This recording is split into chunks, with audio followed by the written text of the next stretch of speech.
Welcome to the Region Free Gamers Podcast. And on this episode, M. Night Shyamalan, Tom Brady, and... wait, it couldn't be.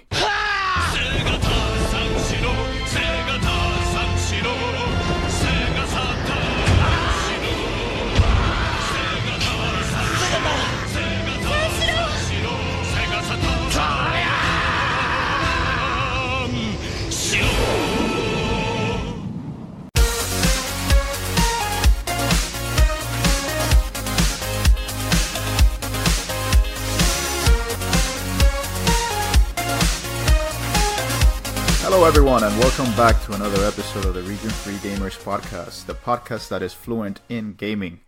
My name is Ozzy and I will be your host for this episode. And I know we say it often, but if you like what you hear, please make sure to not only subscribe, which is of great help to us, but also give us a review. Reviews are really the best way for us to get more exposure so that we can reach a broader part of the video game community across the world, which really has always been our focus. And for today's episode, we have Paul, who is currently enduring the frigid, very, very, very frigid winter of Canada. Hey, I'm Paul. I like video games. And we also have Arnie, who is just happy that he does not have to answer any more questions about the U.S. government shutdown. At least not until February 15th. And then we have to do the whole song and dance again, and everyone can laugh at us again. And also, because I did this before, but now I get to do it again, go Patriots. No shame. Well, what Arnie is referencing, and the reason why he is subjecting himself to such ridicule once more, is because this is actually our second go-around at this intro, because the first time we were, I think, 10 minutes in, and then we realized one of us wasn't recording. Insert the Yeah, exactly. But we were listening to a very good story from Paul, and I think that it's worth having Paul tell it to us again. Sure. And, first of all, thank you, Ozzy, for saying for saying that the issue was one of us. In fact, it was me. So I appreciate how kind you were being by not pointing at me specifically. You're very diplomatic, Paul. Second of all, calling my story very good might have been an oversell. But in our previous recording, you were asking me about the weather up here because it's always fun to talk about how freaking cold it is up here. But anyway, so I'll try and keep it a little shorter this time because you've already heard it. Basically, we had good weather yesterday. We had a lot of snow and we had low temperatures, which is to say they were close to freezing. Perfect for skiing, and we've been dying for good ski weather so far this year. We haven't had a good snow dump, or we've had really, really cold temperatures, which makes skiing just unpleasant or untenable. Well, frostbite ain't nothing. Exactly, right? We don't really care for it. So, oh, dude, if you go up into the communities up here, like way up towards the Arctic Ocean, and you look at the forecasts, like it gets to like -50, and that is insane. It's completely bonkers. It's really, humans shouldn't be in that environment. Well, it's sort of like, that's exactly how I feel about, like, Arizona, for example. I'm like, humanity was not meant to live in this pocket of space, but for the fact that we've created technologies that allow us to do so. Well, yeah, I think we can do it, but we just need many generations in order to evolve to a point that we can actually sustain it. Yes. So, no, you're absolutely correct. And you have like the Inuit people living up there who didn't have that kind of technology. That's true. They just live through those winters, and I'm like, I don't know how they do it, man. And you'll see like frostbite warnings on the forecast, like -50, frostbite in seconds. Yeah. I'm like, Jesus Christ. That's pretty insane. So anyway, yeah. we've been dying for good ski weather. We finally get up to the hill. And it's really nice, and we start going up the chairlift, and it starts getting super, super windy, like windier than I've ever seen it there, to the point where, the chairlift is kind of, the chair's kind of swinging a little bit, and it's like, ooh, this isn't too pleasant. And after about 4 runs, the chairlift, about 3/4 of the way up, actually gets stuck. And, it's not uncommon for it to stop for like 15 or 20 seconds to pick up someone who may have like not got on well or got off they got off wrong or what have you. And, but 5 to 10 minutes stop is like it's weird, right? Yeah. And we're just getting hammered with these winds and snow because it's snowing the whole time. And we get up to the top And the guy says, yeah, we're going to be shutting down the chairlift for about half an hour because we've been experiencing intermittent blackouts because of the wind. And so my wife and I are like, this is bullshit, right? We've been waiting for a good ski day, like a good ski weather day. We finally get it. And then it's windy and it's blacking out the chairlift. And I mean, we don't want to get stuck on the chairlift. Yeah. So, we tried going up one more time and it stopped like another 5 times for about a minute each time. And then we're like, we're done, right? Because I think it says a lot about the amount of things the amount of activities you have to do and how much it takes to get to this mountain, that somebody is like, we're having intermittent blackouts on a chairlift that's being pummeled by wind and snow, and you're still like, I don't want to go home. Let's see if we can go for another run. Dude, it took us like 10 minutes to come to the decision to leave. Yeah. Because like once you actually start going down the hill, then it's super fun. Yeah, right? of course. And then you get to the bottom, and your most recent memory is how fun it was going down the hill, and you've forgotten like how arduous the chairlift ride up was, right? Yes. So yeah, it took us a while to decide to leave, but we're gonna go again this morning after we finish recording, Gotcha. and I suspect that the conditions will be better today. Yeah, but the thing is, I just need to like reiterate that I would plan an activity and not do it because there's like 5 minutes of extra traffic to get to my location. So the fact that you're willing to like sit on a chairlift in freezing cold temperatures to ride down this mountain is very impressive to me. I appreciate it. I am also impressed. But in all seriousness, like, you know what, man? Up here, the alternative is just staying indoors. Gotcha. And winter means a lot of partying. Like, there's a lot of people have get-togethers over the weekends and stuff like that, because otherwise it can get kind of depressing. Yeah. But the other secret to happiness up here is to just get out, no matter what the conditions are. Just get out. You never regret it. What's the daylight situation up there in terms of how long is it light out for? It's fine. It's on par with you guys now. Okay. Yeah. Okay. Yeah. Like a month ago, it was like, sun goes down around 3 or 3:30 in the afternoon, but now it's about on par with you guys. Yeah. And in about a month or two, we'll probably have longer days than you. That sounds about right. Also, I'd like to make a quick disclaimer to our fans that all of Paul's temperatures are in non-American units for all our American listeners. You mean correct units, right? Yeah, sure. Yeah. So nature doesn't care for your skiing, Paul. Let's just put that out there. That's what we have learned today. If you haven't been able to tell, we have a more laid-back episode today.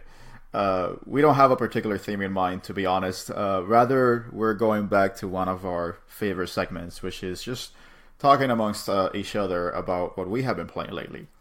So, without any expectations in mind, let's see where this episode takes us. It might take us to weather discussions, Brexit, the Berlin Wall, who knows? But, let's just see where it goes. Paul, we usually don't start with you, so tell us what you have been playing lately.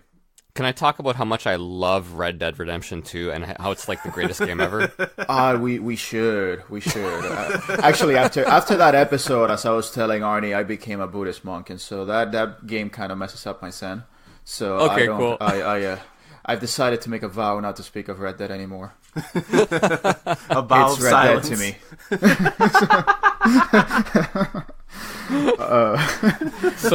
We're not really gonna talk about Red Dead 2. No. Even though we are. Yeah, I mean, we just did, but we're not. We're done with that now. But here's the thing, though. I am playing a game that I have very mixed feelings about. I'm about 10 hours into it, and I just kind of don't like it.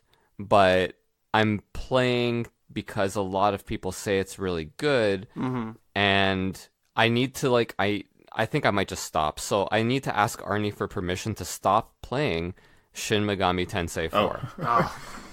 Oh. It's weird because I will give you permission. Mostly because I also didn't finish it. I think I got maybe 20 some hours into it, something like that. And I just sort of fell off of it. I've always meant to come back, but I just don't remember enjoying it enough that I'm like, oh, I need to play this right now. Yeah, it's a weird game. So to be clear, this is Shin Megami Tensei IV for the 3DS. Yes. And it's part of my gigantic backlog. We've all got our backlogs. Mm-hmm. And I thought, you know what? We've got Etrian Odyssey coming out in February. I'd like to finish up another RPG before Etrian Odyssey comes out, because once Etrian Odyssey comes out, I'm going to be on that for like 3-4 months. And I'm not going to want to look at anything else. So just to be clear, this is not Persona 4. This is No. Shin Megami Tensei, part of the broader series. This is the mainline series. This is the mainline Shin Megami Tensei. yeah.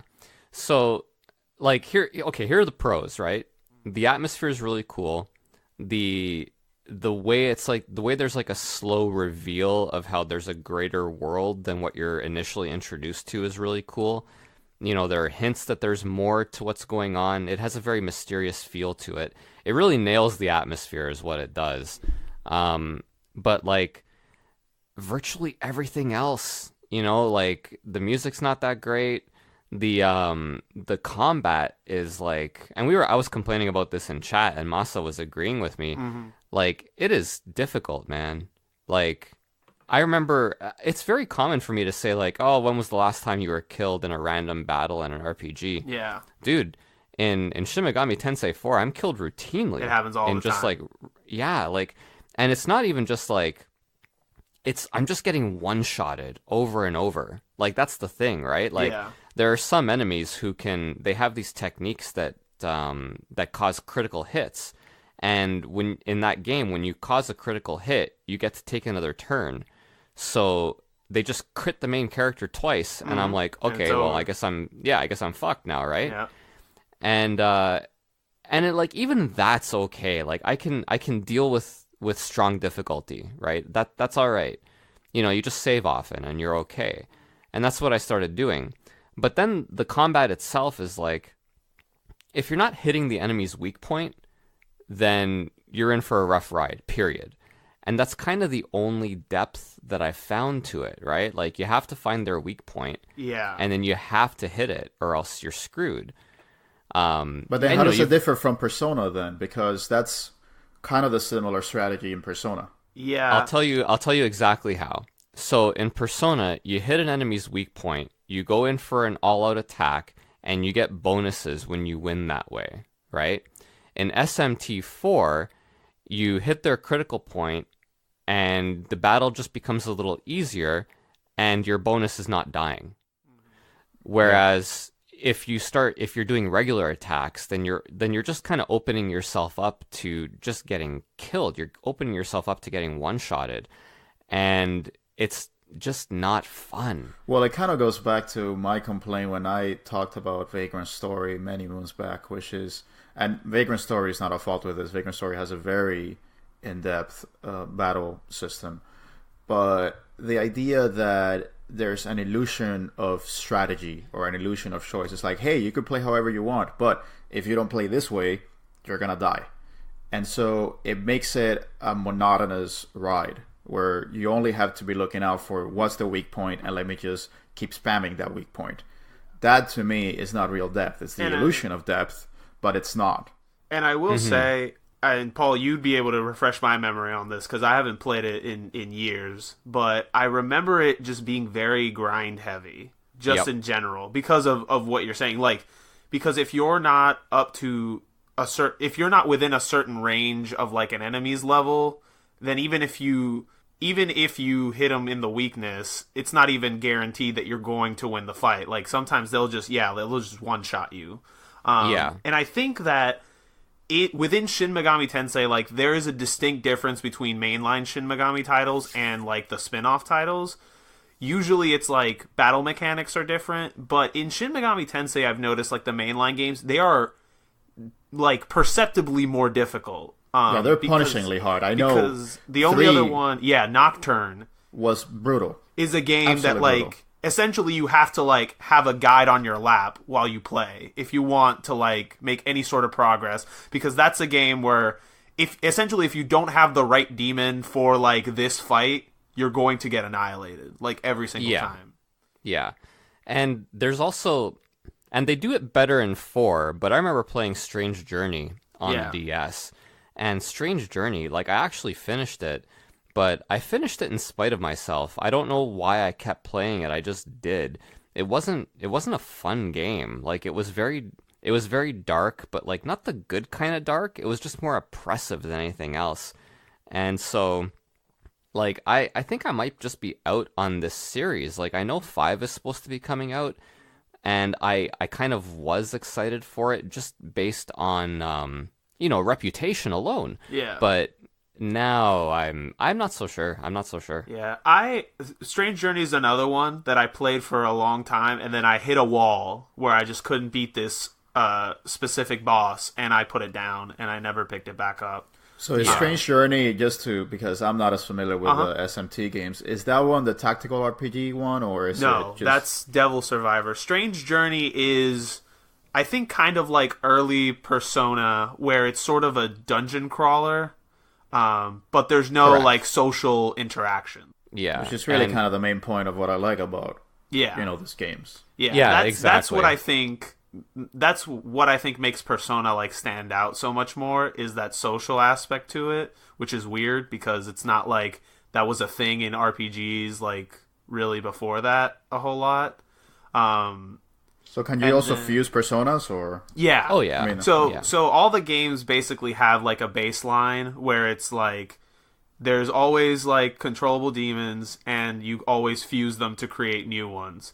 But the real difference comes in like the sort of the meat of the mechanics. So like PS2 had 2 spin-offs. One was Devil Summoner. That one's like an action RPG. So think kind of like Tales of, where you have a character that you actively control during battles.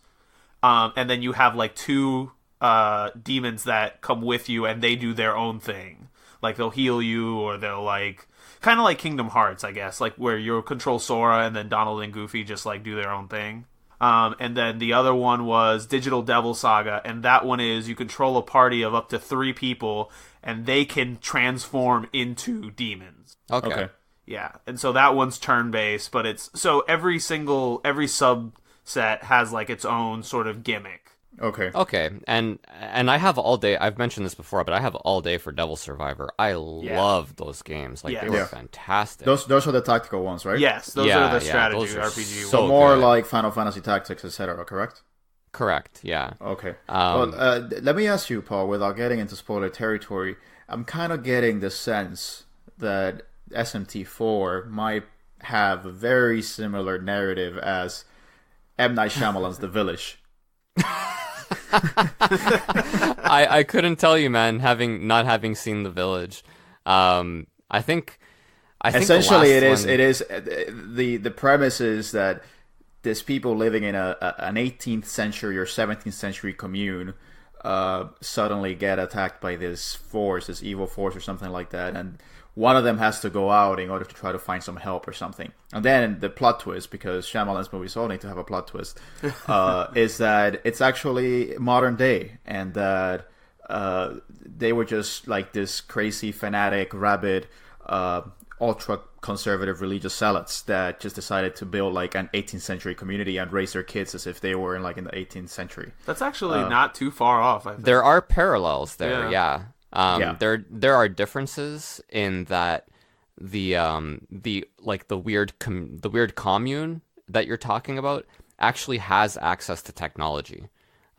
It's like a weird kind of almost retro technology, but it's there, and it doesn't seem like they know how to develop it. They just kind of take advantage of things that they have found. You know what I mean? So that's the other sort of tying thing between all of them, that essentially at some point in every Shin Megami Tensei you like fight God. It happens. That's in pretty much Q, every single it happened in RPG, Persona dude. 4. I think it happens in Persona 5 too. I think, but more it's or less, always like you fight some sort of like giant deity. Like everything is sort of building up to getting to this ultimate fight. Yeah. So okay, good. I'm glad I have your permission, because like. Yeah. I know that you enjoy the series and you're waiting for Shin Megami Tensei 5, and I told you that I started playing 4, and I was like, Oh man, I don't want to tell Arnie this game sucks, but It's not. The thing is, like, the main Shin Megami Tensei series is, it's just different. Like, it's so much more difficult, and I'm kind of hoping, my hope is that 5 will be a little more lenient because they've seen the success that Persona has, and Persona is not particularly difficult. no. Like, at least when you play it on normal. And it's not even like, dude, it's not even a matter of difficult. There are just some mechanics that are very unfriendly. Yeah. Like in Persona, you recruit a demon, right? And you have to go through a series of questions, and they're complete nonsense. Oh yes, that is annoying. If you don't get it right, it's annoying. But it's not like it's not bad, right? Like I never feel bad for not recruiting a demon. It just kind of is what it is, right? Yeah. In Shin Megami Tensei IV, you negotiate with them. They ask you for stuff, right? Like, okay, give me some money. Okay, now give me an item. Now give me this. Now give me that. Here's a question for you. And there's no way you can know the correct answer to this question, right? Yeah. You just have to pick one of the 3 options. And then after all that, the demon will be like, "Okay, thanks for the stuff. Peace." Yeah. Or they'll hit you. And I'm like, "What the fuck?" And you can't even Or they'll do that, or they'll hit you, or they'll just take off. And if they just take off, you can't chase them and get your shit back, right? Nope. Like you just gave them money. Yeah. And you don't get money in this game from winning. So it's right? kind of like, well, demons are unreliable. You should just deal with it. But it's like, but no, you're breaking the rules of the game that you have established. Yeah, it's just a very unfriendly video game mechanic, right? It is. Where you just like lose stuff for nothing. And it, and most importantly, it's not your fault, right? Yeah. I'm okay with a video game losing stuff if I mess up and I know why I messed up. But in this game, there's no way to know, right? So you're giving the demon everything that they want, and you still might be unsuccessful. And it's like, well, what can I do about it? Nothing. Yeah. And I will say, here's another thing, because we've talked about before, specifically in Persona 3, how on the PS2 version, you can't control your AI party members, and in a turn-based RPG, like, that is unforgivable. But another thing I really do hate is, like, RPGs where if the main character dies, then the game just ends.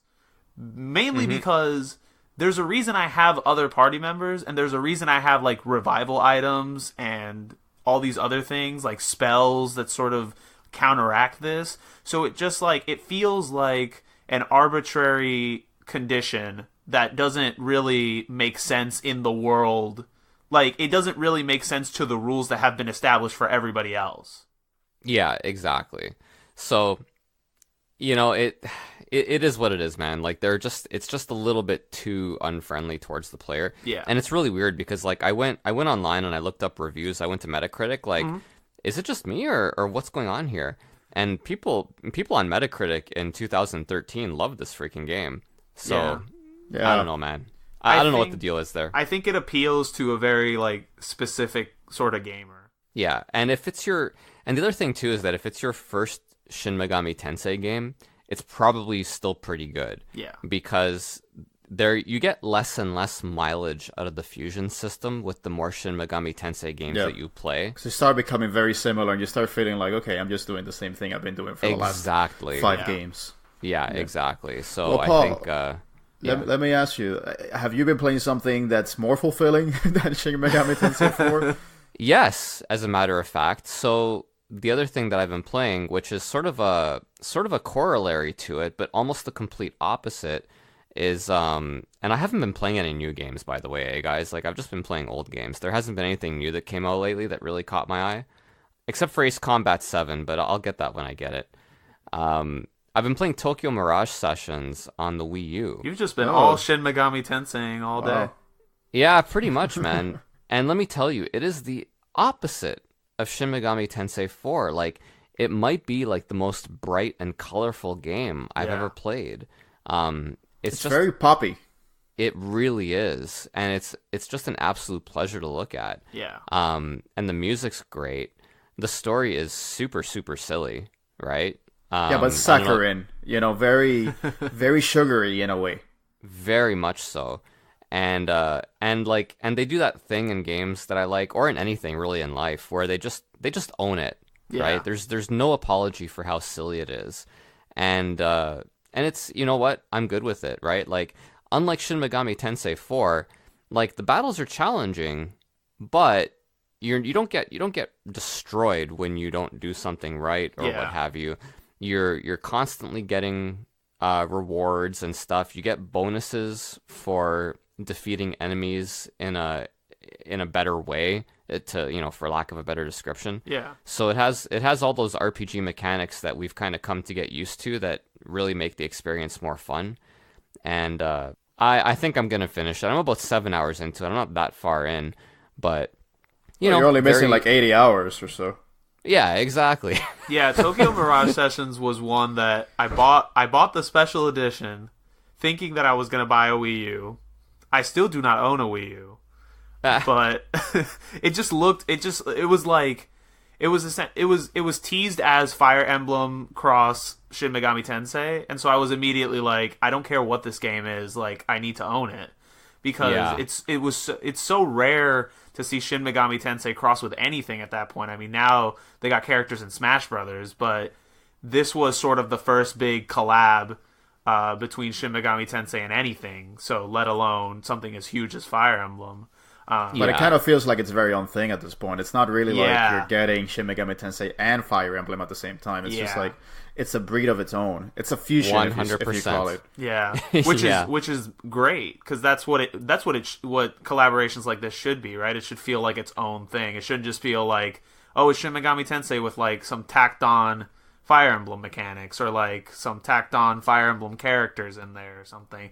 That's what Devil Survivor is. That's why we have it. It's the Fire Emblem of Shin Megami Tensei. This needed to be its own sort of situation. Yeah, and that's exactly what it is. Like, the Fire Emblem tie-ins are like really loose and really light, and that's not a bad thing. Like, it's just a little bit of Fire Emblem flavor. Yeah. And Shin Megami Tensei kind of battle mechanics, but with extras and bonuses, and again, super positive, super colorful. Like, it's fun, man. Yeah. So let me ask you, because I still haven't played it, and it's probably the only game that I'm still missing on the Wii U that I would want to get. Does it have the demon mechanics as well? No, it doesn't. Okay, so how does it function? How does the battle system work? Well, it's basically, so it's, dude, you almost won't even believe it when I say it.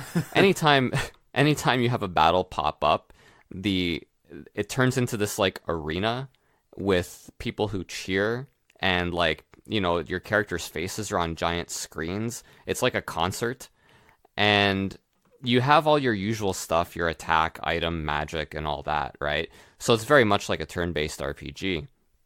But throughout the game, you collect these sort of like ingredients called performa.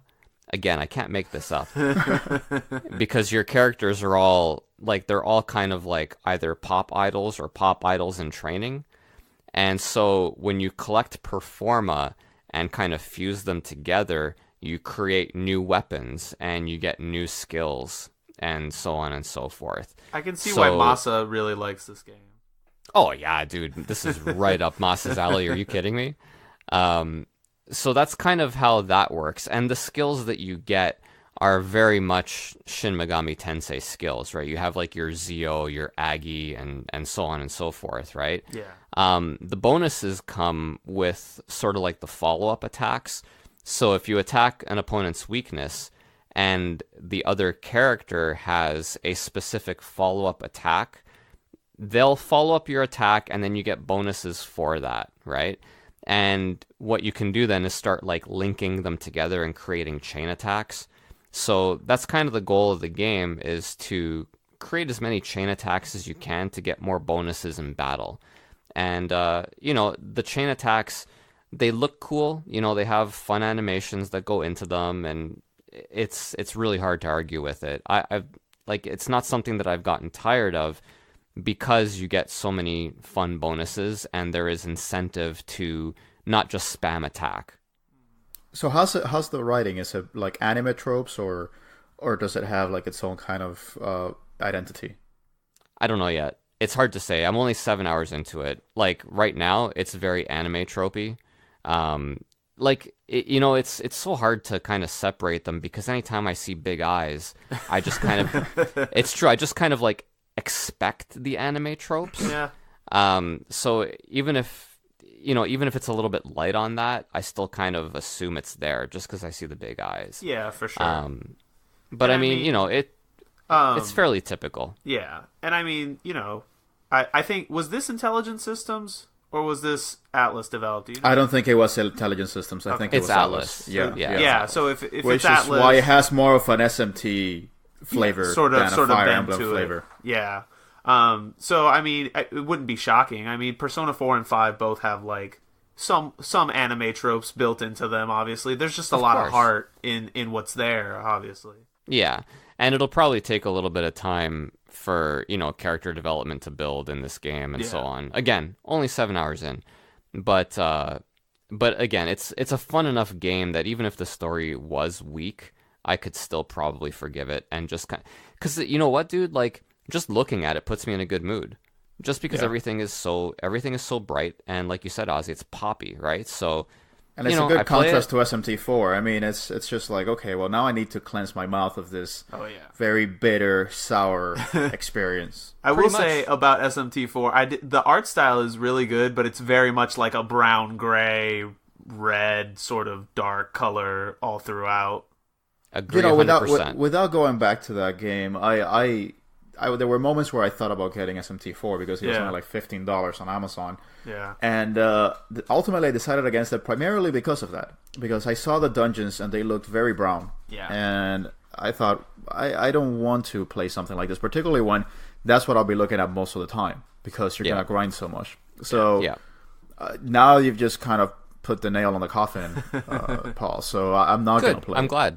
I feel like I've saved you about 10 hours of scratching your head and wondering what's going on. Yeah.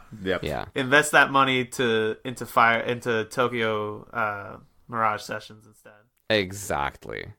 Do I have time for one more? Yeah. Go for it. You know what? We originally were going to have Anthony on this episode, our friend Polybits, and I played a game that he would have gone nuts when he heard that I played it. Was it Herzog Wise? Yeah, buddy. Herzog Zwei. So Zwei. Zwei. Sorry. What is that? I gotta do well for our friends, Trilly. I'm just a dumb Canadian dude. I can't pronounce these things. A couple nights ago, we had a couple friends over. We made dinner. We played Pandemic Legacy Season 1. Ooh. And we finished up a little bit early, like 9:30, and it was Friday night. So I was like, hey, do you guys want to hang out? Or do you want to just call it a night? And they're like, yeah, we can hang out. And so me and my buddy immediately abandoned the girls and went downstairs to play video games, which was great. And so we're looking at what to play, and we have Contra Shattered Soldier, or we have Herzog Zwei, and Zwei, and so we picked Herzog Zwei, and it was hilarious. Like it took us a little while to figure out how the game worked, but you can totally see. And again, this is Herzog Zwei for the Sega Genesis, right? We're going back here, and you can totally see how like real-time strategy games kind of had their sort of birth here. Yeah, it's really strange. You build units, but you have like this sort of main kind of god unit almost, and so what you do is you build the units and then you pick them up using the god unit, fly them somewhere, and then deploy them. And then they do things based on what kind of orders you gave them. So you might give them an order to attack a base, you might give them an order to defend or explore or whatever. And it's a weird game, dude. I'm trying to picture this on like 16-bit scale. It looks fine. Okay. You know what I mean? Like everything is recognizable, so there aren't any issues there. Yeah. And the two player split screen, like there isn't very much slowdown or anything like that. And there's so much like looking at the other player's screen to see what they're doing. It's hilarious. So it's 2-player as well? Yeah, dude, 2 players simultaneous. Like we were playing it and just like wishing that we could turn back the clock 20 years and play this when we were kids. Because, like, this is the kind of game that if I had known about when I was a kid, I would have gone nuts. Like, we would have played this game multiplayer for hours and hours and hours. That would have been the death tank of your time. Yeah. Yeah. I mean, Death Tank, 7 players, so that's kind of hard to argue with. But for 2 players, 16-bit, damn, dude, I wish I had known about this game when I was a kid. Like, I'm probably going to play it single player for a little bit and see how that goes. I expect that it'll probably be pretty easy. And it's an old game too, so like the pathfinding for the units that you drop is hilarious. Like they sometimes do the stupidest things, and it would be frustrating if you weren't having fun playing it 2-player. Because sometimes, like, I'll fly over my buddy's base and I'll be like, "Yo, what's your tank doing?" It's stuck in a crevasse and it's just not moving. Or it just looks like it's lost. It's just kind of like moving around in circles, and you're like, "What's this dude doing?" And he's like, "I don't know." How's the soundtrack? Good. It's made by Technosoft. That's why I asked.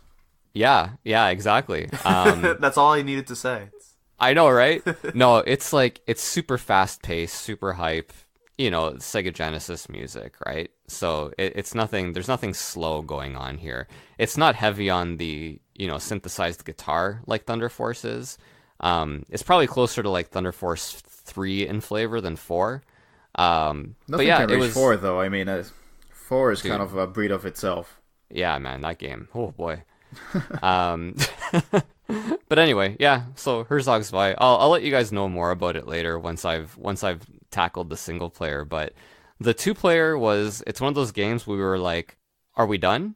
And we were like, one more, and then one more, and then eventually the girls came downstairs and they're like, "Okay, let's call it a night," and we're like, Yeah, just 5 minutes. Just 5 minutes. See, you did turn back the clock 20 years. Yeah, I know, pretty much. Time for bed, and it's like, yeah, okay, 5 minutes. Yeah, well, that sounds fun, dude. I mean, I don't know if it's an expensive game at this point. That's what I was wondering about. I don't think it is. If you want to get it CIB, probably. But the thing with the Genesis is that I don't really care a lot if I get a CIB. Most of the time, I'm just fine with just getting a case.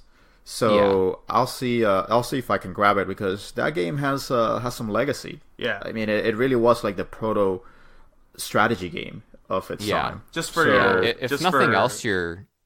Sorry, go on. Oh, I was just gonna note for Ozzy. It says loose about $39, CIB about $58. Okay. You could probably find it cheaper than that. Yeah, loose, I think the eBay price said about $35 if you want it loose, so it might be cheaper than that. But that's price charting. Yeah. Or I could just ask Anthony to lend it to me or something. That's true. Oh yeah, that might even be a better idea. It really is kind of like the other underrated thing about it is that it sounds silly, but you're kind of playing a little piece of history there too, right? Like you're kind of seeing how this whole genre got started out. It's pretty cool. Well, it preceded Warcraft. I think it was kind of contemporaneous with Dune 2, which was made by Westwood. So it kind of was at the vanguard of the strategy genre. Yeah, I think Dune 2 came later.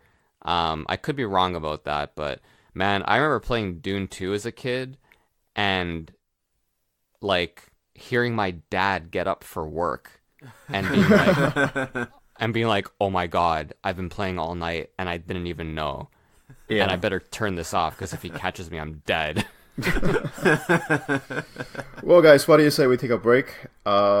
Just a few short minutes break, and then we'll come back with more games, and we'll see you soon. Sounds good.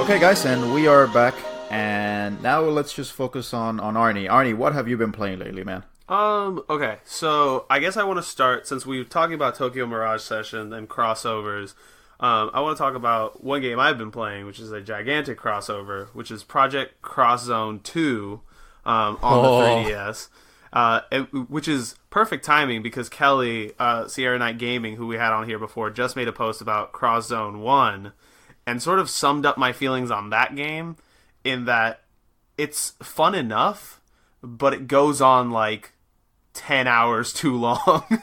Yeah. And so, you know, if for those of you who don't know what Cross Zone is, it's basically like a Bandai Namco, Sega, and there's another one in there. Oh no, I think it is Bandai Namco and Sega crossover game. So it's a strategy RPG that has characters from tons of series. It's funny because it's not the one that has Capcom characters, right? Oh, it's Capcom. That's who it is. It is Capcom. Yeah. You're right. How could I forget? It's Capcom. I know, like the smallest one of those companies. Clearly, easily forgettable. But yeah, so it's Capcom, Bandai Namco, and now I forgot the other one. Sega. the other insignificant company in video game history. But no, so I played the first one and I really enjoyed it because I'm a sucker for, like, oh, I know that guy, you know, like that moment for me is huge. So that's an entire game of like, oh, I know that guy. Except that I didn't know like half of the people in the first game. But since then I've played so many other series and gotten involved, and that's a really fun game. To me, the value of that game is sort of finding a character and I'm like, I don't know who this character is. Let me look them up, and then like, oh, what's this game? Oh, like I want to play this other game. You know what I mean? Like, because like they do a really good job of not just leaning on their humongous franchises. Like you got your Dead Risings, you've got your Mega Mans, you've got your Tekkens, you've got your your Yakuzas, but you also have like your Dot Hacks, you have your Resonance of Fates, you have your Shenmues, you have your Sakura Wars. So they do a good job. The more obscure franchises have some time in the spotlight. They have really good representation for the most part. There's games I still don't know, like where they're from. But let me ask you, Arnie, what type of game is this? Because I still don't have a clue. Oh, gotcha. It's a turn-based strategy RPG. So it's basically Fire Emblem-ish, but it actually, you know what it's like mechanically? It's kind of like my sleeper hit of the year, Super Robot Wars Tyson, et cetera, Infinite Saga, Endless Discovery, yes, Revengeance, To Space and Back, yeah. Where what sort of happens is you build teams of 3, so it's 2 mains and then a support, and then when you engage an enemy, you sort of go to a battle screen where you enter button commands to do moves, and the object is to get chain combos, and the bigger your chain is, the more like XP and bonuses you get, and then you can call in your support for additional attacks, and then if you're standing next to another team, they can do an attack as well, and that's sort of how it builds off of that. So kind of like Code of Princess meets Fire Emblem, if that makes sense. That's interesting. Yes, the Code of Princess is a stretch, I think. In the sense that like you enter button prompts to do like attacks. I guess so. Yeah. Oh, I mean, but that's like every game, Arnie. Yeah. Okay. Whatever. I mean, okay, cut this out. Like edit this Code out. of Princess is a very specific example there, buddy. Yeah, if you were telling me this is like Guardian Heroes, then okay. No, but not I'm not getting any Guardian Heroes out of this. Okay, then it's essentially Fire Emblem, but with like action RPG elements or something. What it sounds to me is like essentially it's a Super Robot Tyson game with a bunch of crossover characters. Yes, that's what it sounds to me. Yeah, I would almost call it a tactical RPG with a rhythm game kind of elements. That to makes it, more sense. Except that you're not matching your button presses with rhythm. You're matching your button presses with visual cues in order to create combos. So take what Paul said and edit it into the part where I said something dumb. And listen, it'll flow a lot better. Hashtag no regrets. So. Hashtag no regrets. Exactly. Have you played this, Paul? Yeah, I played Project X Zone 1 last year. It's Cross Zone, Paul. Yeah. Sorry, you're right. Project Cross Zone. I played it. Sorry, I wanted to be that comic book guy. Yeah, for once in my life.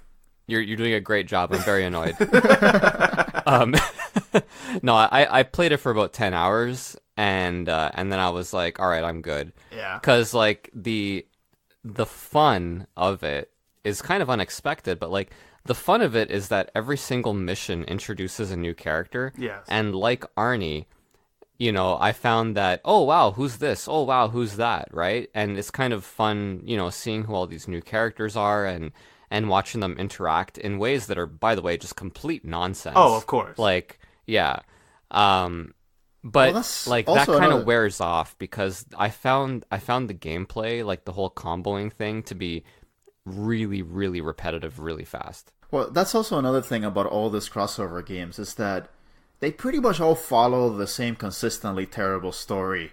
Oh, worlds collide. There was this big event, and now you have to figure out why all these worlds are colliding, and you have to team up. But see, like, I haven't even played the game, and I can tell you that's a story. Absolutely. But see, here's the thing for me, is that, for me at least, in these games, the story is completely ancillary. Like, because the thing is, and I shouldn't say never, but you're probably never going to have one of these with a good, compelling story, because it's hard enough to make a good, compelling story with 5 characters, let alone 50 characters, you know? Correct. And so they want you to have the freedom to pick whoever you want to play as, and that sort of comes with the caveat that, like, we can't sort of make a story revolving around X characters.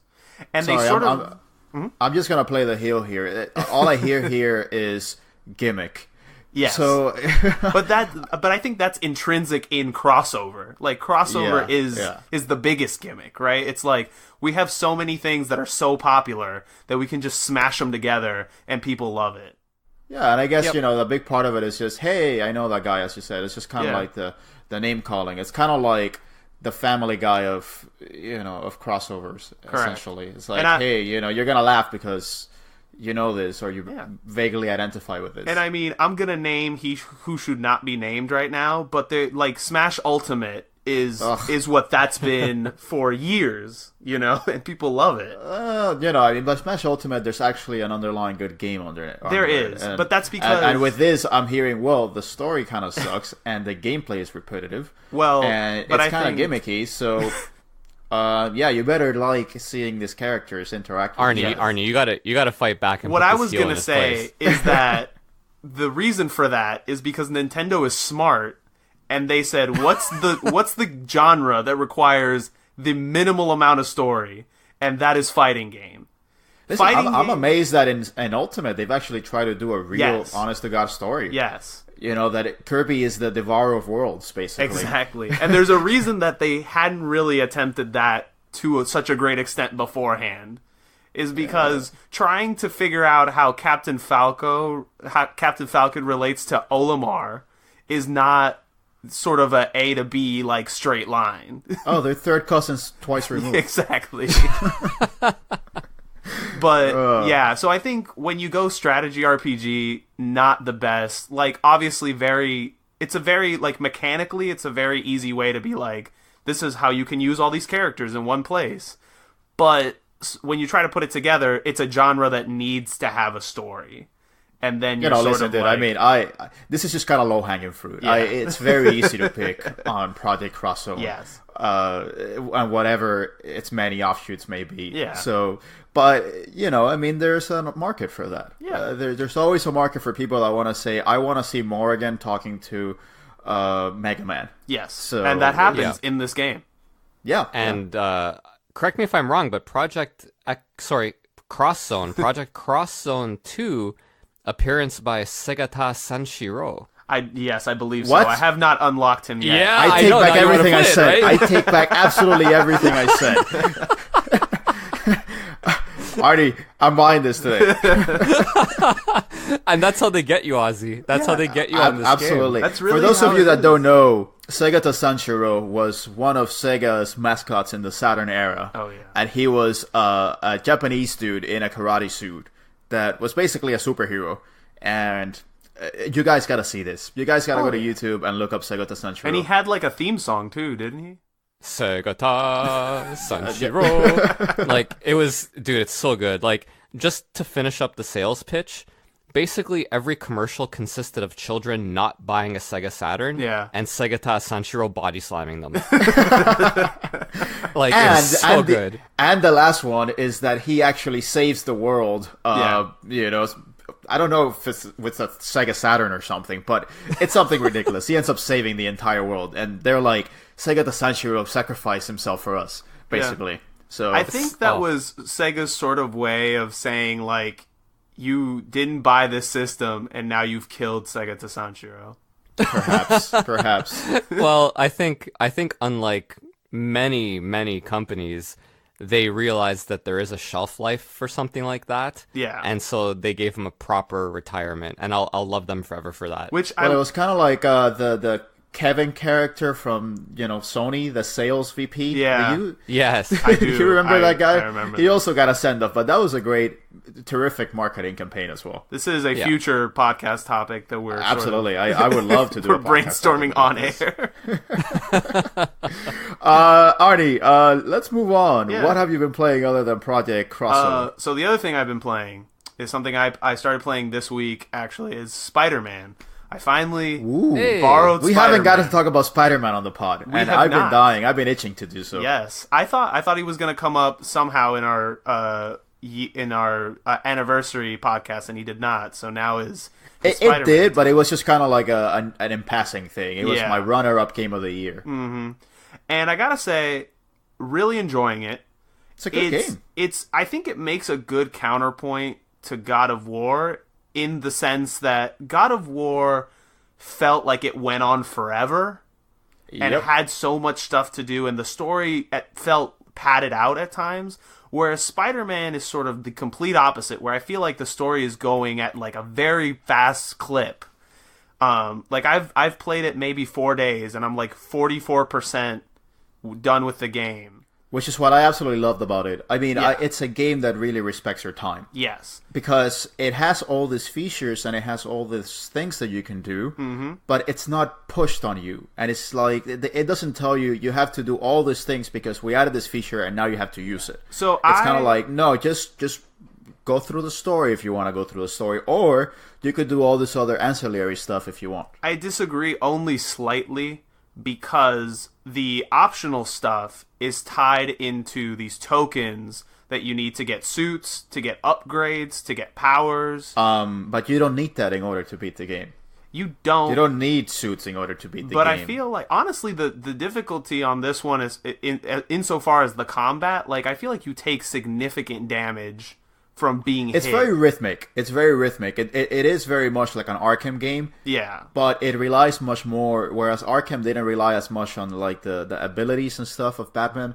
This one relies much more on like the web swinging abilities and stuff that you can get. So, but it makes for a very dynamic gameplay style. It's very fast. The game plays very fast. Yeah, for me, Spider-Man was just like too squishy. So I was like, I'm gonna do as much of this as possible, you do. The thing is, you do it to get these rewards, but the rewards are cool. Like, all these different spider suits look freaking awesome. They all have sort of unique powers, and they all have their own unique characteristics. Yep. Yeah. So I enjoy that, and it does get a little repetitive, but none of them.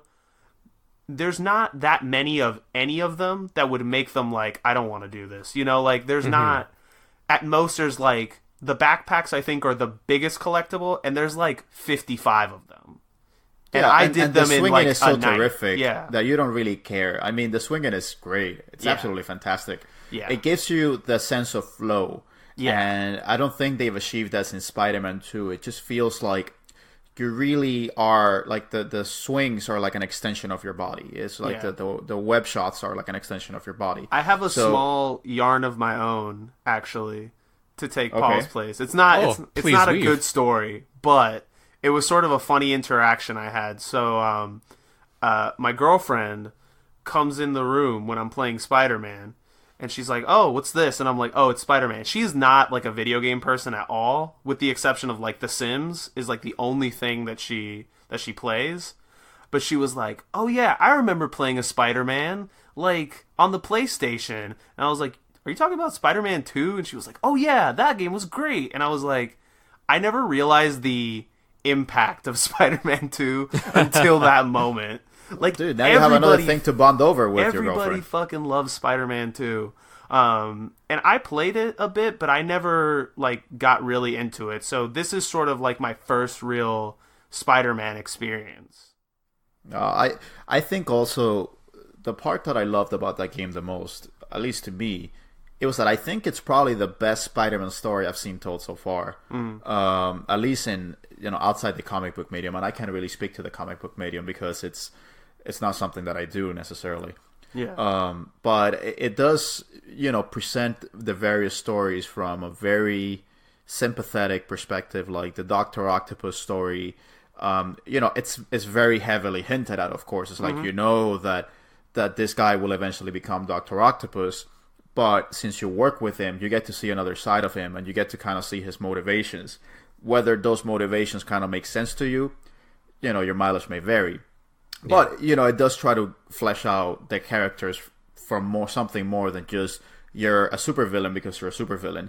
And Norman Osborn, one of the things that I love is that he's actually modeled on Andrew Cuomo, who's the current governor of New York. So he's kind of this super rich millionaire, that he's actually the mayor of New York. And so all of the characters kind of have a part to play. And Harry Osborn, I mean, he's probably going to play a big part in the sequel. But all of them kind of get fleshed out a lot more. Whereas I think that a lot of games, Spider-Man games and just superhero games, they just kind of present you with a supervillain. They just say, well, you just have to accept that he's a supervillain. Yeah. And another thing is that here Peter Parker already has a history. Like, this is like 7-8 years after he's already been Spider-Man. Yeah. So, he's kind of like, do I need to fight you again, Rhino? I mean, come on, just stay down for once. And it, at least for me, it saves me the hassle of having to go through Ben dying, him becoming Spider-Man, like for the 11 billionth time. So it just explores things from a very... I'm not going to say fresh, but from a perspective that's not necessarily explored before. Yeah. And I in particular, I really like the Miles Morales angle. Yes. That angle was done very well. It made Miles extremely sympathetic, and it made me really want to see him as Spider-Man. And I really like the fact that with Miles, they kind of did a corollary of your superpowers are kind of like your puberty. There's a parallel between puberty and getting to know your superpowers. It's like, okay, like my body's changing, like things are weird. What's like my role in all this? Like, what do I do about this? And it just creates a very warm relationship between Peter Parker and Miles Morales. So cool. I thought it was very well done, to be perfectly honest. Yeah. I will touch on the thing that I think the biggest criticism of this game has been like the faux stealth segments with Miles and Mary Jane. And I'm not very far into the game, so I've only done one of each so far. But honestly, they're pretty short and like they're not that bad. Yeah, they're inoffensive. I mean, they're not great, but they're inoffensive. Yeah, and at least you get to play as Mary Jane and stuff like that. But again, that's what I think really surprised me about the game, is that it was very well written. And even the relationship between Peter and Mary Jane, it does feel like a real relationship. Like, hey, they have history, but, they're kind of in like, are we not? Do you really want to deal with, dating Spider-Man and the hassles that come with that? So it's, if nothing, if you're a Spider-Man fan, just play it for the story, because it's a very, very good one. And honestly, I think one of the most powerful moments in gaming last year for me was, about Miles' dad. That to me was really, really impressive. I don't want to get into spoiler territory because the game is very fresh, but that part was very poignant and it was very well done and very maturely addressed for a video game. Yeah. So basically, I'm having a ton of fun with it, and it's going to be one of those games where maybe I'll do 100% because it's just like, it's not hard, and it's fun, you know? Yeah, I mean, I guess that the only part that I wouldn't do would be like the zones where you had to take out like waves of of like enemies. the hideouts or whatever. Yeah, like that's kind of, it's kind of an easy way to pad out your game, and so there are only like 2 of them that are like actually necessary to do in order to beat the game, but you could do it if you want to, but I gotta it's get not them suits, necessary. Ozzy. Yeah, I suppose so. I suppose so. But yeah, I give it 2 thumbs up. It's great. What else have you been playing? I give it 12 Tom Brady's. Oh no, that sounds terrible. I'm That never is gonna play absolutely that awful. That sounds like a load of cheating and smarminess. Yeah, absolutely. Yeah, you're terrible, Arnie, and you should feel terrible. Damn it, Arnie! Why do you have to be a patron? It was going so well. It was going so well. You just destroyed all my feel good. I might have to go into another rant.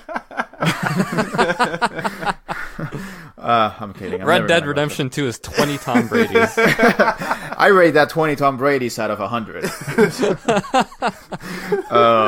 Artie, what else have you been playing lately, buddy?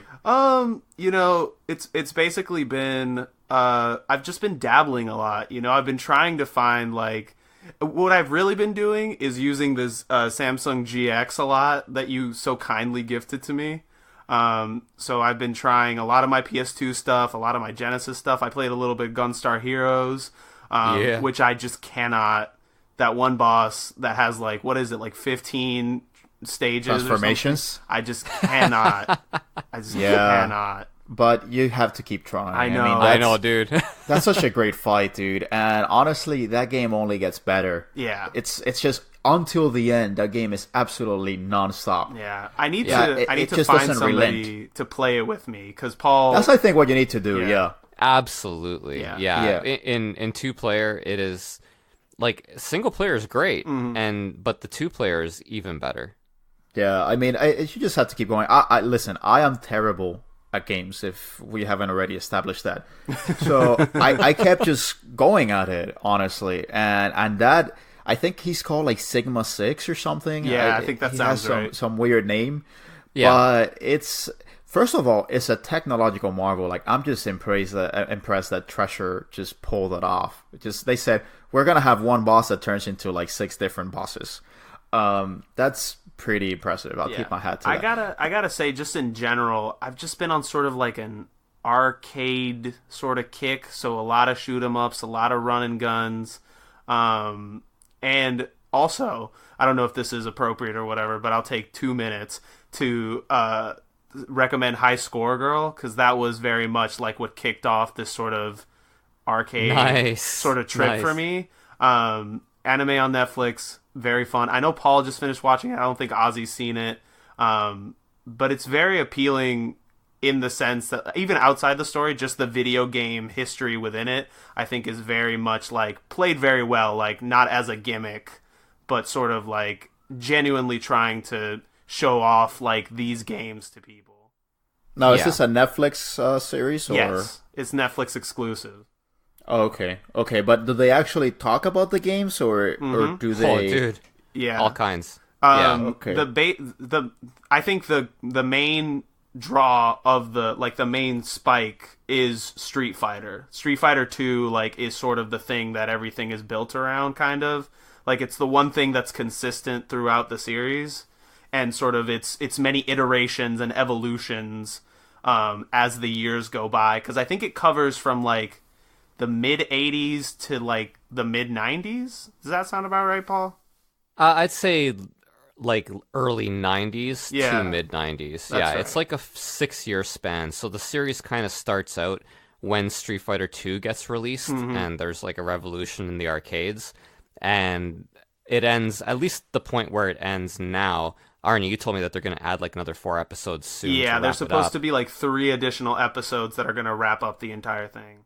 Well, that's good. That's good, because it doesn't have the legs, I think, for another season. But, I don't think so. It leaves off sort of like a couple years or a year and a half into the Saturn PlayStation era. Okay, so there aren't like any weird licensing issues and stuff like that, where it's like we can't really talk about Street Fighter because hey, but it's... no, dude. Like one of the main one of the main sort of comedy gimmicks that the series uses is the main character. Like when the main character is thinking of stuff, it's often with Guile talking to him. That's and pretty it's funny. like, dude, it kills me Like every Guile time. is his spirit animal or something. Yeah. Guile's like, you're not going to let this happen, are you? You're going to fight, right? And he's like, I'm going to fight. Well, the thing is, and this is where I thought that it like when I started watching it, this is the point where I thought like, oh, this is going to be interesting, is that it's a slice of life anime, so it's very grounded in reality, air quotes, but it's not like full on fiction. Like he's not going into a video game. He's not like video game characters don't come into the real world. Like, you know, it's not full fiction. It's sort of like this sort of teenage love comedy that's sort of centered around video games.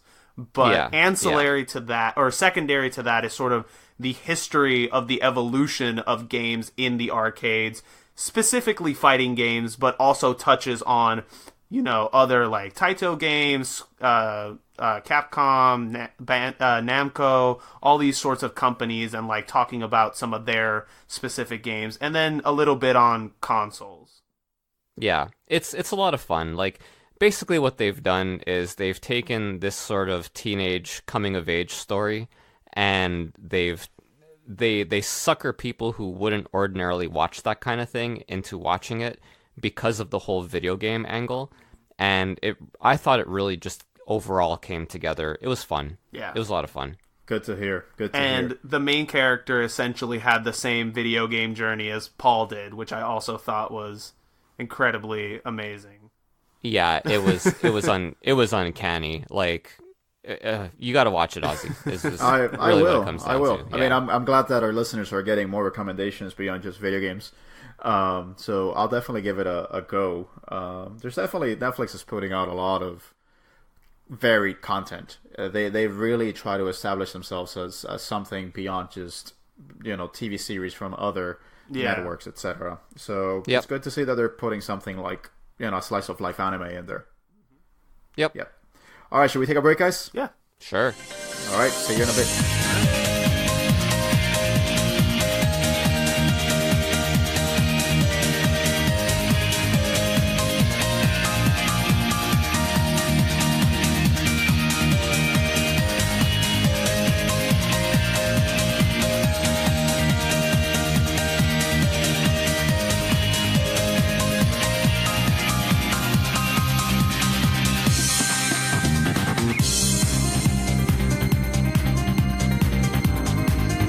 Alright guys, and we're back, and I guess it's only down to me now, so let's talk about what I have been playing. Yes, please.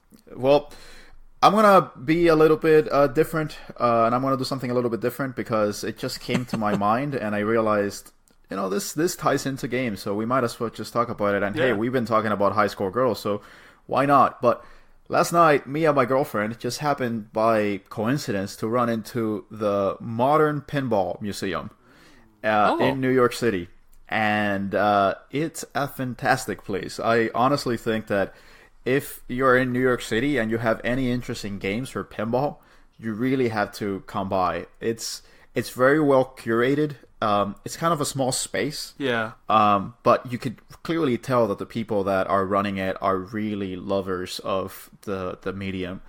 And so you pay $12 for an hour to be there, and all the machines are running on free play. Nice. So you can play the machines as much as you want. Cool. And there's someone there that can, you know, give you a tour, and they can, you know, walk you through the mechanics, through the electronic components and stuff like that, if that's what you're interested in. But really, what you are interested in is just being able to play this machine. So it's not like a museum where it's like, oh, you can only see it, but you can't touch it, because that would kind of defeat the purpose of a pinball museum. Yeah, of course. Absolutely. So you can actually play them. And so there are games there that I have seen, that I have heard about, and I was really dying to play. They were all there. Nice. You know, from like Bailey, Williams, all this, you know, artifacts of history. Let me ask you, are we talking just the hits? Like, are we talking like Addams Family, Twilight Zone, Black Knight, sort of that stuff? Well, no, it's funny because it's not just the hits. Okay. It's kind of a very good mixture of old and new. So surprisingly enough, there are new pinball machines being released. Yes. I did not know this. Oh, yeah. But Me there neither. are. So there's a Walking Dead machine because, there's Walking Dead everything. There's a Game of Thrones machine which is actually extremely fun. It's actually very, very fun. You can actually pick your house. And you can actually go to battle as you're playing with the ball. Cool. You can actually go to battle and choose who you're going to battle, whether you're going to battle the Lannisters or whatever. And when you hit certain things, it tells you winter is coming. So I played a 2-player with my girlfriend, and she's a huge GOT fan. I mean, our dog is you can play it 2-player? Yeah, you can play 2-player. Oh, wow. Dude. You can play 2-player. I mean, the way that it works is that you press, the start button twice because since it's free play, it's like that. Oh, gotcha. And so you take one turn, and then it's the other player's turn. And you take turn. I thought for some reason it was like there's 2 pinball tables connected or something like that. I know, me too. That would be an interesting experiment, but I don't know if it would work. Yeah. And so you kind of just play for a high score. Gotcha. So yeah, I mean, there's a mixture of the old and the new. I mean, I think the oldest is like 1976 or so. Oh wow. And they have like one of the games is actually 1979, and it was the first voice pinball machine that was ever made. I think it's called Gorgon. And the reason why I know about these machines is because they were actually on one of these pinball collections on the PS4 and PS3. I heard about that. I played them. I think it was like a Williams collection or something like that. And I played them, and I really liked some of these machines. And lo and behold, yesterday I get there, and it's like, oh my god, that's the machine that I was playing so much on the PS4. And to actually see it in the flesh was absolutely amazing. And so I took a picture of it, and I sent it to my brother, because after we played that game on the PS3, I think, we really developed an obsession with pinball, and we wanted to like buy our pinball machines and repair them and stuff. But we never got around to that. But there's a pinball machine I think it's called Black Hole. Yes. And it's like from 1982 or so.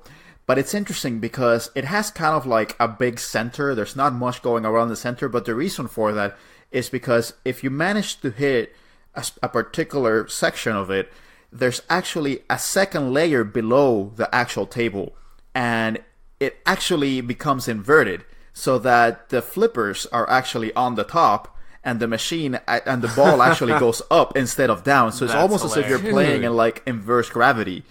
So it's just amazing to kind of see what these people were coming up with in order to make experiences very different and very varied. Yeah. And yeah, I mean, there are your like regular hits like Addams Family, which is a terrific machine. I love that machine. It's absolutely fantastic. But there are a lot of more obscure titles. So one of the ones that I absolutely loved, and I don't know if it's a new one, it has to be a new one, but there's a Beatles machine. Oh. And that one actually has the Beatles songs. So I'm a huge Beatles fan. So I was playing this machine with my girlfriend, and I was absolutely loving it because I was just playing it and singing. Yeah. So it was nice. So literally, this was just something, we were out for brunch, and then we said, hey, we have some time to kill, so let's see if we can find a museum. And I put in museum on Google Maps, and it says Pinball Museum. I said, hell yes, I'm definitely doing that. And it's somewhere that I will definitely find myself back in. And if you guys ever make it here, certainly I will take you there, because it was a really good experience. That sounds awesome. And I think an hour is a good amount of time too, maybe 2. But, like, the fact that they charge by the hour, that's, like, I'm all for anywhere that has a flat rate and then free play. Yeah, absolutely, because that's the thing that kind of always annoyed me about pinball machines. It's like, I'm not good at pinball. I'm not a pinball wizard by any means. So I spend, let's say, $125, and I get 3 balls, and it's going to last me maybe like a minute because I suck. So yesterday it was good to just play it. For example, I really loved the Star Trek machine and the next generation Star Trek machine. There seemed to have been a lot of pinball machines being built around the early 90s, and a lot of them were licensed. Yeah, there's a big pinball boom, I think, somewhere between the 80s and 90s. I'm by no means an expert, but it seems like the 70s were the height of it, and then late 80s, early 90s, there was a big boom. And then it just kind of died out. Yeah. Because around that time, it was Star Trek, The Addams Family. There was one about The Shadow, which was an old, forgotten Alec Baldwin movie. Yeah. Yeah. So, yeah, I mean, so you really... And on top of the machines, they tell you the history of the machines. So it just makes for a very good experience. And also, if you want, there's Street Fighter 2 in the back. So, Oh, good. Now I have to go. so if nothing else, you can always resort to Street Fighter. So yeah, and so they gave you a commemorative token because they've been around for 5 years. So wow. honestly, I really hope that they keep doing it because it's a nice place, and you can tell that the people that are running it clearly love the medium. So that's Here's the thing, not to get philosophical or anything, and I know this is like a very common sentiment, but it's hard to overstate the value of the in-person experience for something like pinball or arcade Absolutely. machines.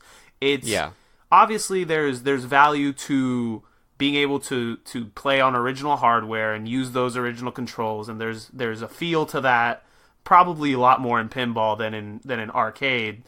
But even just the sights, the sounds, like, of being around pinball machines, arcade machines, like, in those environments is unique. You know, it's something that's why I'm glad, like, barcades are a thing, even though, you know, it's sort of a pain and they're not, obviously nowhere near as spread out as arcades were, like, when we were growing up.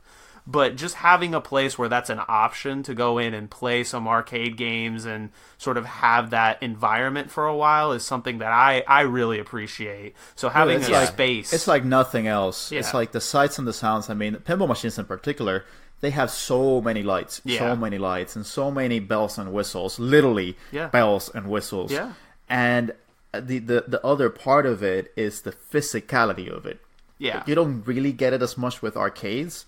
But with arcades, you could kind of replicate that with an arcade stick. Mm-hmm. But with pinball machines, you really need to be physical with it. Yeah. I mean, you can bump machines to like move balls in certain directions and stuff you can't do on a controller. Yeah. Yeah, for example, like yesterday, my girlfriend was playing, and I was like, you have to hit it harder. You have to hit the flippers harder because otherwise you're not going to get enough impulse. Mm-hmm. And it's funny because at night when we finally were back home, she was like, my finger hurts. So it's that idea of your finger hurts because you were playing this massive metal machine. And at some point the ball got a little bit stuck and I just like literally shake the machine. Yeah. So it's a really, really fantastic experience. And if you happen to be in the area, it's around Koreatown. So definitely make sure to hit it up. Yeah. And Paul can probably speak to this too, as being as an avid arcade player as he was. But that happens with arcade machines too. You develop like calluses, and like you sort of get used to, you know, using these certain buttons and this certain joystick and stuff like that. It's why I'll always prefer a bat stick over a ball stick. Yeah. Because when Street Fighter 2 was big here, it was all bat sticks.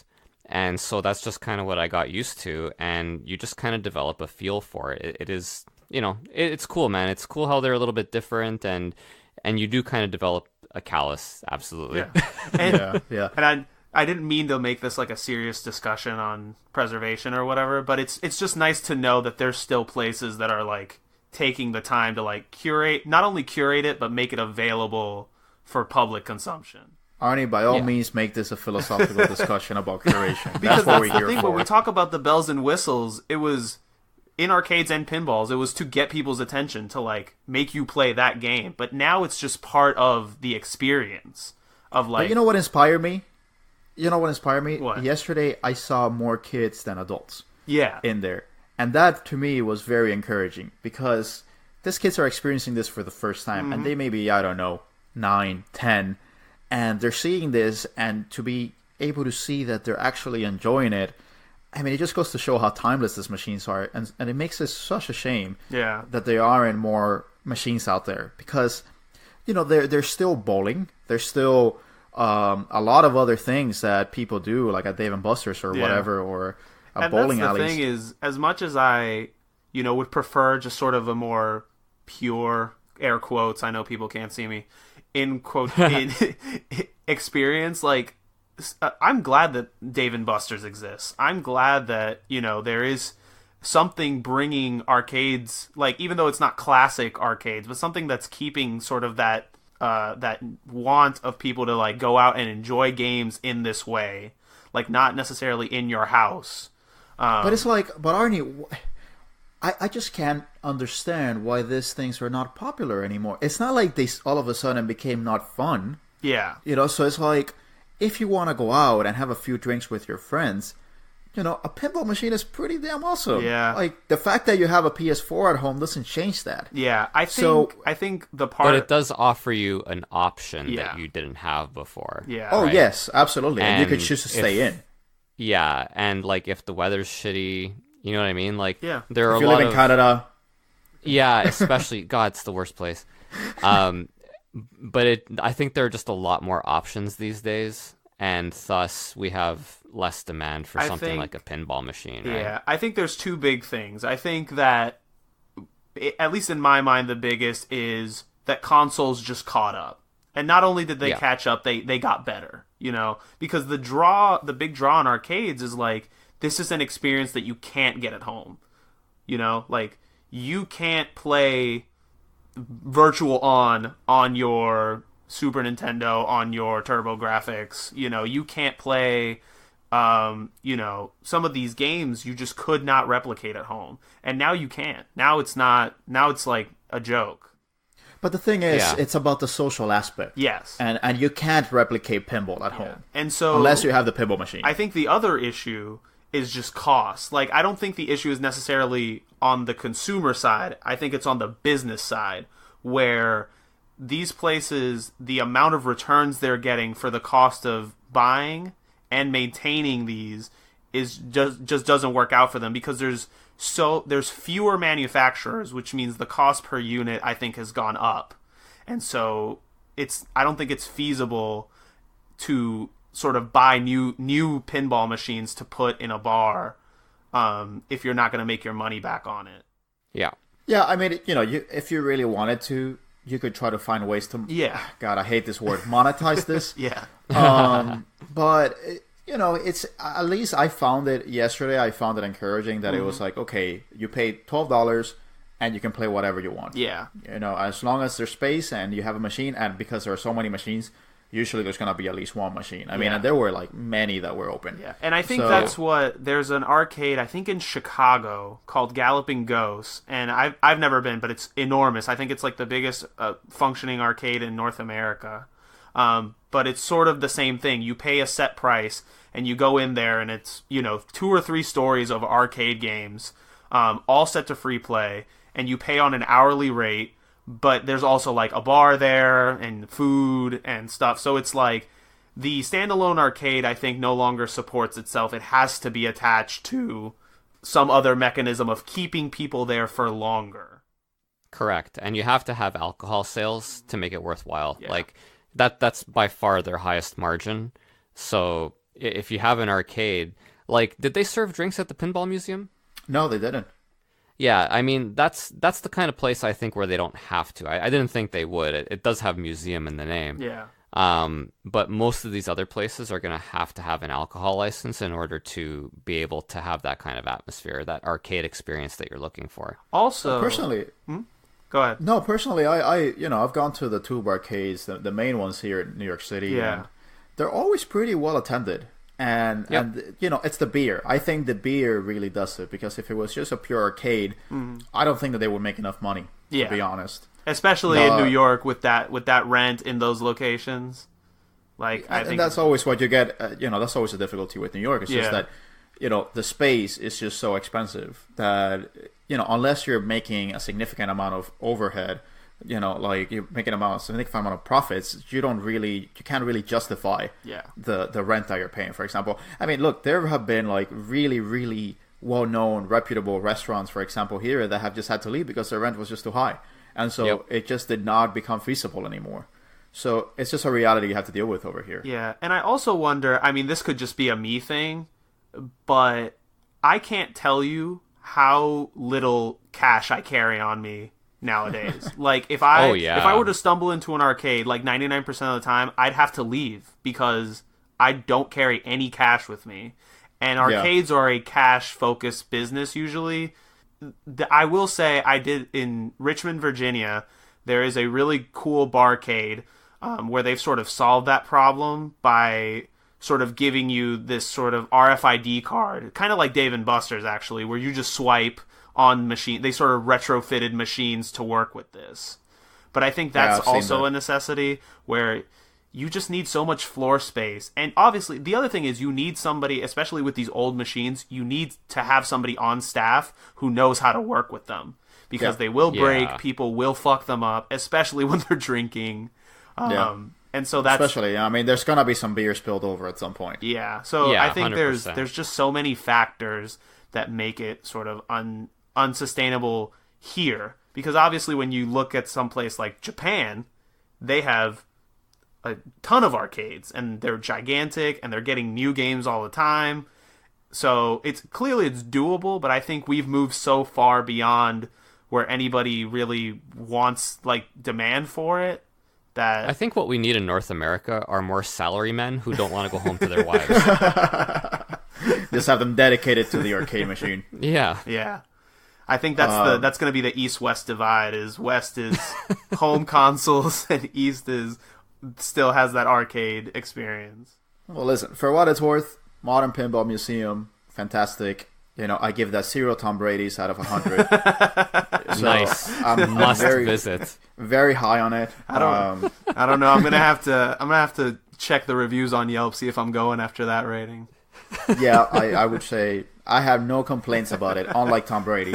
Anything else on the home side there, Ozzy? On the home side, I mean, I have two more.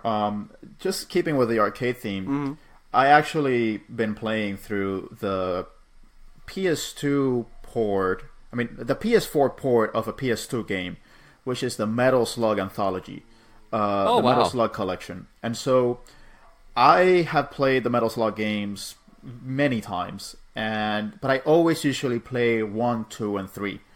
And so I decided, okay, I'm going to try one of the later games. So I tried 6, and for some reason, it was still Metal Slug, but I was just not having fun with it. Interesting. And it was weird because it felt like the things that I had never noticed before, I was noticing now, and I said, am I just misremembering this game, and this game wasn't that good? Like, for example, Metal Slug 6, it has the hand-drawn sprites, and you can pick from 6 characters, which I think is actually the largest roster of all the Metal Slug games. But it has pre-rendered backgrounds, and the backgrounds are kind of like just still pictures. And that, to me, because of the high definition, because the PS2 games that are ported to the PS4, they actually like up the resolution by 4 times, and they actually added trophies to it. Yeah. So it's kind of like a remaster of some sort. But because of the high resolution, you're able to really tell the contrast between the foreground sprites and the background. So I played through it, and it was good. It was fun. But then I said, you know what? Let me try the first one, because I want to make sure that I'm not just misremembering this. And when I go to the first one, it actually is fully hand drawn. Like, all of it is just sprite based. Yeah. And the backgrounds are just extremely detailed and extremely nice to look at. And there's so much activity going on in the foreground and the background that you realize this was really a labor of love. Like, this was the game that they wanted to make. And so you can kind of see the through line between the first one and the 6, where by the 6th one, they really had a lot of difficulties, apparently, with budget. And so you could tell that it was a compromised game. Yeah. And so it's kind of like the sad, inevitable decline of SNK, and how eventually they just did not have the means to do the lavish experiences that we were used to. So it was kind of sad, but I'm happy to say Metal Slug 1, 2, and 3 still fantastic games. So go play them. But I don't know. Have you guys had any experience with the collection? Oh yeah. I was gonna say I played it recently, but I only played 1. And I mean, I love it, but I suck at it. It's kind of like playing like Raiden, where I'm just gonna die, but because I have free play, I just keep going until I win. But yeah, it sort of sounds like you remember driving a Mercedes, and then you pop this one up, and it was a Honda Civic. You know what I mean? Like, still Nothing functional. against Honda Civics. Still functional. It will get you where you need to go, but it's just not as comfortable. It's just not as nice looking as the older one. So, but I agree. I think that, the collection has like 7 games, 8 games, doesn't it? It has 7 games because it has Metal Slug X, which was right. An update of Metal Slug 2. Yeah, so I think I've played 1, 2, I think I tried 4 and 5, and yeah, there was a noticeable difference. It's still enjoyable, particularly when you're playing with 2 people. Like, it's one of those games where 2 people exponentially just makes it better, like Gunstar Heroes. Yeah. But I agree with you. Like, I think that there is a drop-off in quality from... Well, it's also less imaginative, Yeah. the 6th one. I guess they were running out of ideas by then. But, 6... the big thing is that it has aliens and stuff like that. So but you fight against aliens. But also, the game just kind of ends. Yeah. Out of nowhere. Like, the last boss fight is like, you don't even see it coming. And it's like, oh, this was the end of the game. Yeah. And it actually ends on a cliffhanger. Oh. So there was supposed to be a sequel that 7. never happened. So, if anything, just pick it up, see if you like it. And at the very worst, you have Metal Slug 1, 2, and 3, which are fantastic. Yeah. So just play those. So that's been my other arcade kick. And just to round it out, I've also been playing Rogue Galaxy, which is a level 5 RPG. And I wish that Luke was here because he would probably like this game a lot, or I think he may have talked about it at some point in the past. I've been very curious about this game for the longest time because I think I first saw it on Instagram. And just the cover alone is like, I want to play this. I know. It's really appealing looking. Mm-hmm. And it's very good. It's very good so far. I've done like probably 4 hours of it, which is not a lot in RPG terms. Mm-hmm. But everything so far has promise. And the battle mechanics are really breezy. Mm-hmm. They're not turn-based. It's more Kingdom Hearts, but better than Kingdom Hearts. Ozzy, why are you trying to get this show canceled? Like, I want to have this real conversation. I give Kingdom Hearts 80 Tom Brady's out of 100. Is this like the official podcast like scale of measuring things now? It just became it. It just became our metric scale. For one episode only. For Otherwise one it's going episode. to get too depressing. One day we're gonna have someone who's gonna like try to make a wiki page out of this show, and people are gonna read it and think that like that person had some sort of stroke while he was writing. Well, yes, but it's better than Kingdom Hearts, and that's not necessarily hard. Oh my god! Oh. Well, anyways, no, it's more. At least it's this will be good SEO when Kingdom Hearts 3 comes out. So it's an action RPG, but it's more focused on the action. So really, your stats. A lot of what they do is more because of your weapons and the like and your equipment. Mm-hmm. But you do level up and the like. But it feels much more... I mean, I'm not going to say this. I'm not going to put it up to the lofty heights of Devil May Cry. But it is more responsive. Okay. And that's what I mean when I say that it's better than Kingdom Hearts. Because Kingdom Hearts, it feels like the game is almost playing itself. Mm-hmm. And you're mashing just one button. Gotcha. This one actually takes skill. Like, you can control... whether the enemies will hit you or not. It doesn't feel like an RPG where things are just happening because of the numbers. It's like, even if your health is really down, you can kind of just by skill just sustain yourself. Okay. Whereas with other RPGs, it's just kind of like, well, the enemy's gonna get a shot anyways because it's an RPG. Yeah. So it feels very responsive. It's actually kind of an adaptation of Star Wars: A New Hope. So take that for what it's worth. Yes. So classic story. I mean, hard to complain. So it has give me more of that, please. You basically play as Luke Skywalker, and there's a C-3PO and an R2-D2, and even a Han Solo and a Princess Leia I mean, basically, yes, it's a remake of A New Hope. It's just Japanese Star Wars. We get it. It's Japanese Star Wars, and you start out on Tatooine, so basically everything Star Wars. I wanted to ask you 2 quick questions, just based on the fact that it is an action RPG. Is 1, how many? What's the party size? And 2, how stupid is the AI? No, let me tell you. It's 3. Okay. 3 members of the party, but you can switch to each member on the fly. Oh, I like that. So, and you can give them commands, and they can play by themselves. They can do their own thing. But you can switch to any one of them. Okay. So you don't have to play as the main character. Gotcha. So I like that. If you like to play as a C-3PO type, you can do that. So it's very versatile. And one of the things that I like about it, because this was when Level 5 had its collaboration with Sony, it very much feels like Dark Cloud 2, but with a lot of refinements. And it doesn't feel like a game. Again, I go back to this word. It doesn't waste your time, which is something that RPGs are very common for. So, for example, on the map, you can see where a random battle will come up.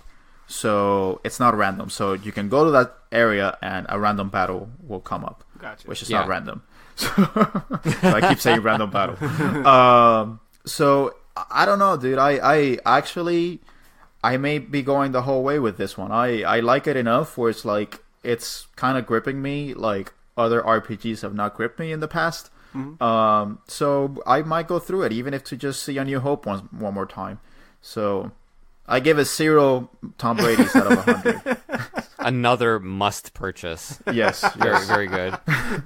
I've actually had Rogue Galaxy sitting on my shelf for, I don't know, a couple of years now. And it's just one of those that I never got around to. And I'm glad you're playing it, because that just gives me more of an impetus to do it myself. Yeah. Oh, you really should. I mean, and I, like I said, because it's a PS2 and PS4 game, it does have a lot of improvements. Like the resolution is very good, and it's just the frame rate is very consistent. I don't know how it plays on the PS2, but one of the things that I have an issue with going back to the PS2 is that a lot of the game look very blurry when you go back to them. Yeah, and they have this like mushy look aesthetic to them. So the fact that kind of does away with that, it's a plus for me. I mean, I know, Paul, you're a purist, so you like to play it how it originally came out. So, but I actually went back and I looked back at some of the reviews originally, and it's kind of unfair, and it just kind of goes to show how reviews are not really something to really hang your hat on. Except for the Tom Brady scale that we've created. That is scientific. That is absolutely scientific, so I'm sorry. You can't dispute that. But one of the things that I noticed is that the game got a lot of flack because it wasn't Final Fantasy XII. And it's like, when you look at it now, kind of outside of its context and divorced from the time that it came out in, you can appreciate it for its own qualities, rather than just saying, well, I could be playing Final Fantasy XII instead. So I know, Paul, you have played Final Fantasy XII, but it's like, it's stupid. It's like, Final Fantasy XII has its own merits. Play it for its own merits. So it's something that I saw, and it just caught me off guard, which was like, your reviewers are like on something. Like, you shouldn't be comparing, these games. It's like, did you enjoy it? Yes, then just, play it. I will say, space is sort of a theme in JRPGs that I'm really longing for now. I feel like space-themed anything has sort of peaks and valleys, right? Like it's sort of in a lot of stuff, and then it's not in as much stuff. Yeah, kind of like 100%. Westerns. Yeah, but for Rogue Galaxy and Infinite Space on the DS are 2 like JRPGs that I've been really seeking out and like trying to find. And Infinite Space is the Platinum one, right? Yes, I believe so. Which was published, but it was published by Sega, wasn't it? Correct. I think so, yeah. Well, you could always play the New Star Ocean games, which I haven't heard good things about. And like, I still have, is that one Till the End of Time, the PS2 one? That is the PS2 Yeah, that's another one that I've been wanting to play. I started... it's one of the best, I hear. Yeah, I started Xenosaga, and I haven't finished it. I need to go back to it, but like, I don't know, there's just something about like space themes in JRPGs that have been really appealing to me lately, so I'm glad that Rogue Galaxy is good. Well, it does away with a kind of generic fantasy setting, which Yeah. we're so accustomed to. Like, for example, right after Girl Galaxy, Level 5 actually did White Knight Chronicles, which was not well received. But it was also a return to the fantasy setting, which I was kind of bummed out about. Yep. Fantasy because and mechs is like RPG's bread and butter. That's the peanut That's butter a and winning jelly material. right there. Yeah. Yeah, so I'm having fun with it. I think it's a good game. Paul, if you play it, then we can chat and kind of throw ideas back and forth on what we're thinking about the game. Oh, Police Knots. Yeah, That's yeah, another one absolutely. I've been looking to play for a while. Yeah, well, that's a point and click Yeah. adventure game. So All this to say that I just want Persona in space. So if Atlas, it's the only logical thing that could result from this. I would be all over that. So I've never played a Star Ocean game, and it never occurred to me until right now, during this conversation, that a Star Ocean is space. yeah. I had no idea what the setting was. I just kind of assumed it was your standard, JRPG, whatever, fantasy. Yeah, no, I feel like kind of dumb. Yeah. what was that? Ozzy, you'd probably know this. Wasn't there a From Software game that's like, I think it's like part adventure, part survival horror on the PS2. It's like Echo Knight. Is that Echo Knight Beyond? Yes, that's Echo another Knight one Beyond, that where I've you been like. You go to like the moon, and it's like a colony, and you're supposed to find your wife, and she's dead, and she's a ghost, and there are ghosts everywhere. So it's kind of like an exploration survival horror game. It's very expensive right now. It's kind of like in the 90s, hundreds right now. So yeah, it's a lot of the From Software games have really gathered a lot of value. They weren't expensive at all before. Yeah. Unless like you're talking about what was it, Eternal Ring or Evergrace? Oh yeah. The PS2 releases. Yeah, when they were like H Tech or whatever that company was called. Well, no, H-Tech was the publisher. They were still From. That's right. Yeah, but H-Tech had like a very close relationship with From Software. I don't think H-Tech is around anymore. I think they like merged into like Koei Tecmo. That sounds but about yeah, they right. were. Yeah, it's just I don't know in particular, but yeah, Echo Knight Beyond. But that's kind of a space exploration game. I mean, we really need to do an episode on From Software at some point.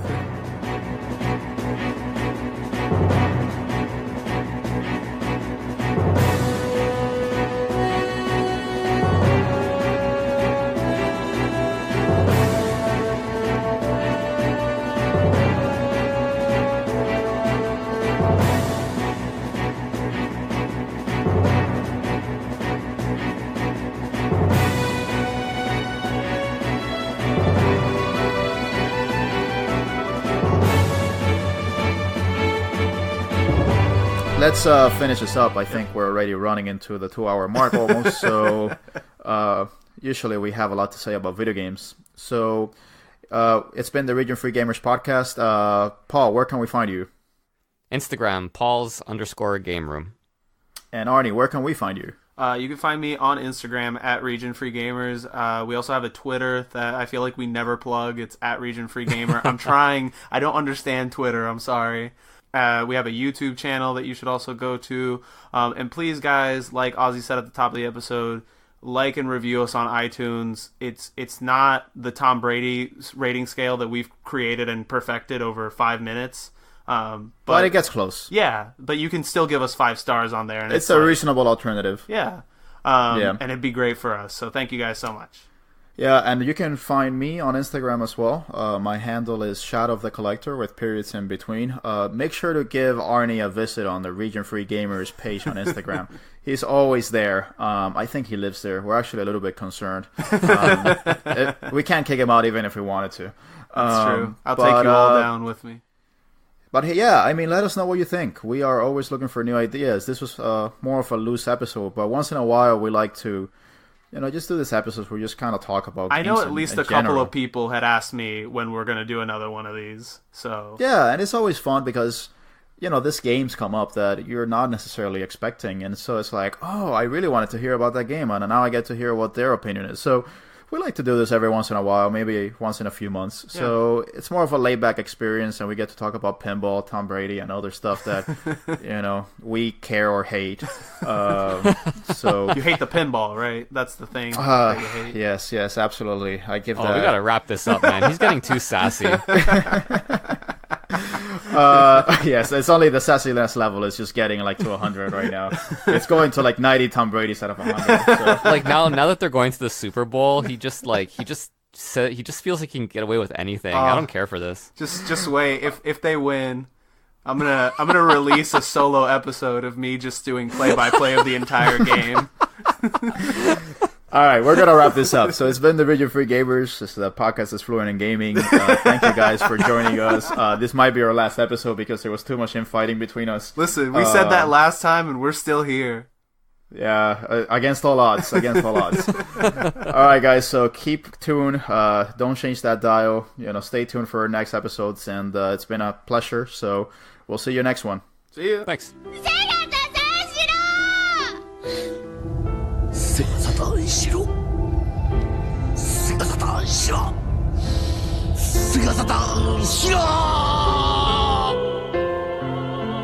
瀬形三四郎は君たちの心に